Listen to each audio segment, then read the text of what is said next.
என் அன்பு உள்ளங்களுக்கு வணக்கம். இன்னைக்கு நான் அடுப்பே பற்ற வைக்காமல் வேக வைக்காமல் ஒரு வடை செய்யலான்னு இருக்கிறேங்க. அந்த வடை செய்யறதுக்கு ஒரு பீட்ரூட், ஒரு கேரட், ஒரு 3 டேபிள் ஸ்பூன் பொட்டுக்கடலை, வறுகடலைன்னு சொல்லுவோம் இல்லைங்களா, அதை எடுத்துருக்கிறேன். இப்போ இதை ரெண்டையும் சீவிக்கிட்டு வந்துடலாங்க. தோல் எடுத்துட்டு ரொம்ப சின்ன கண்ணில் வந்து போட்டு நல்லா சீவிக்கிட்டு வந்துடலாங்க. இந்த பொட்டுக்கடலையை அரைச்சிக்கிட்டு வந்துடலாம். இப்போ கேரட்டு, பீட்ரூட்டு இதெல்லாம் நான் சீவிக்கிட்டு வந்துட்டேங்க. அப்புறம் பார்த்தீங்கன்னா பொட்டுக்கடலை வந்து இந்த மாதிரி அரைச்சிக்கோங்க, நல்லா ஃபைன் பவுடராக அரைச்சிக்கோங்க. இதுக்கு என்னென்ன தேவையான பொருள்னு ஒரு டைம் பார்த்துடலாங்களா. பொட்டுக்கடலை ஒரு 3 ஸ்பூனுங்க, அதை பொடிச்சு வச்சுருக்கிறேன், அரைச்சி வச்சுருக்கிறேன். அடுத்தது உப்பு, இதுக்கு தேவையான அளவு உப்புங்க. இது வந்து சாட் மசாலா உங்ககிட்ட இருந்தால் போட்டுக்கோங்க, இல்லைன்னா விட்டுருங்க. அது போட்டே ஆகணும் அப்படிங்கிறதுல போட்டால் கொஞ்சம் டேஸ்ட்டாக இருக்கும், அவ்வளோதான். மிளகுத்தூள் இதுக்கு தகுந்த மாதிரி நான் ஒரு 1/2 ஸ்பூன் மிளகுத்தூள் எடுத்துருக்கிறேங்க. சோம்பு ஒரு கொஞ்சமாக எடுத்துருக்கிறேன். நம்ம சாப்பிடும்போது கடிபட்டு சாப்பிட்டோம்னா நல்லாயிருக்கும், அதுக்காக. அதுக்கப்புறம் இங்கே பார்த்தீங்கன்னா பட்டையும் கிராம்பும் பொடி பண்ணினது ஒரு 1/4 டீஸ்பூன் எடுத்துருக்குறேங்க, அதிகமாக இல்லை. அப்புறம் இஞ்சி பூண்டு பேஸ்ட்டு கொஞ்சமாக எடுத்து வச்சுருக்கிறேன். ஒரு கொத்து கருவேப்பிலை, புதினா, கொத்தமல்லி கீரை கொஞ்சம் சின்னதாக கட் பண்ணி வச்சுருக்கிறேங்க. பீட்ரூட்டு, கேரட் 1, பீட்ரூட் 1, அவ்வளோதாங்க. இப்போ இதை நம்ம எல்லாம் போட்டு இனி எப்படி கலக்கிறது அப்படிங்கிறத பார்க்கலாம். இப்போ நம்ம இது எல்லாம் ஒன்றா போட்டுக்கலாங்க. நம்ம பச்சை மிளகா தேவைன்னா உங்களுக்கு சின்னதாக கட் பண்ணி போட்டுக்கோங்க. நான் வந்து குடமிளகா போட்டிருக்கிறேங்க, சின்ன பீஸாக குடமிளகா போட்டிருக்கேன். நான் சொல்ல மறந்துட்டேன். சின்ன பீஸாக கட் பண்ணி குடமிளகா போட்டுக்கோங்க. இருந்தால் போட்டுக்கோங்க, இல்லைன்னா மிளகு மட்டும் போட்டால் போதும்.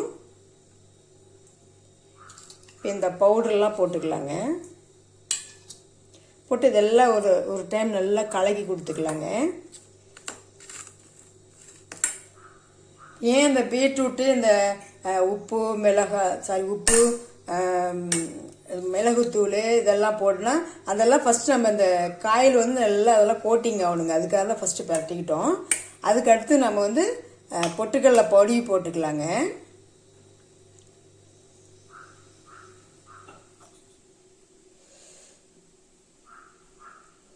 ஒரு 2 ஸ்பூன் போட்டு நல்லா கலக்கலாங்க. ஏன்னா இதில் இருக்கிற ஈரப்பதம், இந்த காய்கறியில் இருக்கிற ஈரப்பதம்லாம் போட்டு நல்லா பிசைஞ்சிக்கலாம்.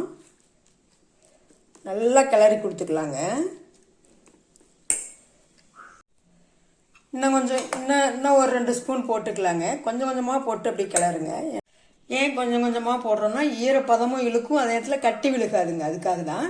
இப்போ இந்த மீதி இருக்கிற பவுடர்லாம் அப்படியே நம்ம போட்டுடலாம். போட்டு நல்லா கலக்கலாங்க. இந்த மாதிரி நல்லா கலக்குவாங்க. கொஞ்சம் இப்போ பாருங்கள் ட்ரை ஆயிடுச்சு. நான் வந்து பச்சை மிளகாய் போடலைங்க, பச்சை மிளகாய் ரொம்ப காரமாக இருக்குன்னு போடலை. மிளகுத்தூளும் குடமிளகாய் சின்ன பீஸாக கட் பண்ணி போட்டிருக்கிறேன். நீங்கள் குடமிளகாய் இருந்தால் போடுங்க, அப்படி இல்லைன்னா பச்சை மிளகாய் பிடிக்கணும் போடுங்க, அல்லது மிளகுத்தூள் மட்டும் போடுங்க. மிளகுத்தூள் மட்டும் போட்டாலும் சூப்பராக இருக்கும். இப்போ இதை நம்ம வந்து உருண்டையாக உருட்டிடலாங்களா. இப்போ நம்ம உருண்டையாக உருட்டியாச்சுங்க. இப்போ நம்ம விருப்பத்துக்கு தகுந்த மாதிரி வடை தட்டிக்கலாங்களா. இப்படி உருண்டை வந்து நம்ம இடது உள்ளங்கையில் வச்சு அப்படியே வலது உள்ளங்கையை அழுத்தினா எப்போதும் நம்ம வடை சுடுறோம் இல்லைங்களா, அதே மாதிரி தான். டேஸ்ட் எப்படியோ இருக்கும், நல்லா இருக்குமா நல்லா இருக்காதா அப்படின்னு நினைக்காதீங்க. டேஸ்ட் வந்து ரொம்ப சூப்பராக இருக்குங்க. ஆமாம், நீங்கள் குழந்தைங்களுக்கு கொடுக்குற மாதிரி இருந்தால் இன்னும் இதில் வந்து நிலக்கடலை கூட சேர்த்திக்கலாம். நிலக்கடலையை வறுத்துட்டு பொடிச்சிட்டு கூட நீங்கள் சேர்த்திக்கலாம். பீட்ரூட்டில் நிறையா மால்ட்டு அது இதுன்னு நிறையா வந்திருக்குங்க, பவுட்ரு மாதிரிலாம். நம்ம இது இயற்கையாகவே நம்ம இதை செஞ்சிடலாம். அனீமிக்காக உள்ளவங்க வந்து இதை வந்து நீங்கள் வாரத்தில் 1 நாள் எடுத்துக்கிட்டிங்கனாவே போதும், உடம்புல வந்து தேவையான பிளட்டு நமக்கு கிடச்சிக்கும். நம்ம போய் டாக்டர்கிட்ட வந்து பிளட்டு டேப்லெட்டு, சத்து மாத்திரை அதெல்லாம் வந்து நம்ம வாங்கி சாப்பிடணுங்கிற அவசியமே இல்லைங்க. கேரட்டும் ரொம்ப நல்லது, விட்டமின் சி இருக்குது கேரட்டில்.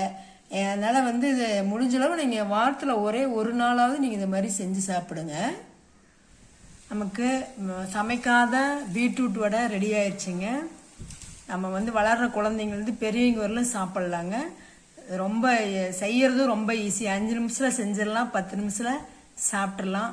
நம்ம உடம்புக்கு வந்து ஒரு 50% இயற்கை உணவு தேவைங்க. அப்புறம் ஒரு 50% தான் நமக்கு சமைச்ச சாப்பாடு சாப்பிட சொல்கிறாங்க.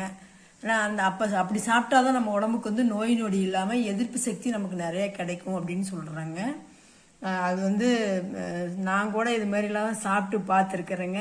அது பரவாயில்ல தான். நீங்களும் செஞ்சு சாப்பிடுங்க. இது பிடிச்சிருந்துச்சுன்னா சப்ஸ்கிரைப் பண்ணுங்கள். ரொம்ப பிடிச்சிருந்ததுன்னா உங்கள் ஃப்ரெண்ட்ஸ் அண்ட் ரிலேட்டிவ்க்கு ஷேர் பண்ணுங்கள். தேங்க்யூ.